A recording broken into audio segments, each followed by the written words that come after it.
एकमात्र स्टेट हम रहे होंगे जिन्होंने उस दिन भारत की भाषा के लिए भी कह दिया था कि हाँ हम हिंदी पढ़ लेंगे।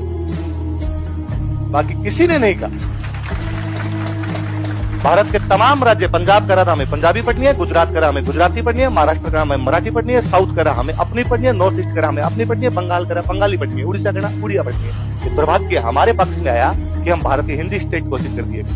नई शिक्षा नीति आई और नई शिक्षा नीति के अंदर कहा गया कि भारत के तमाम बच्चे 5वीं तक अपनी मातृभाषा के अंदर पढ़ेंगे। मुझे बड़ा रोना आ रहा था कि उसमें मातृभाषा के नाम पर हमारी मातृभाषा हिंदी लिखी हुई है, हमारी नहीं है।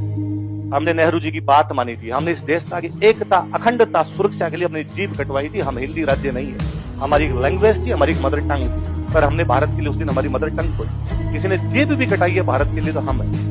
मुझे आज बड़ा प्राउड फील होता है कि मैं इधर चूरू का रहने वाला हूँ। मैं चूरू सीकर झुंझुनू के जिस किसी गांव से गुजरता हूँ, 99 के युद्ध में एकमात्र कोई ऐसा कोई गांव नहीं होगा जहां का शहीद नहीं, पूरा झुंझुनू और सीकर भरा पड़ा।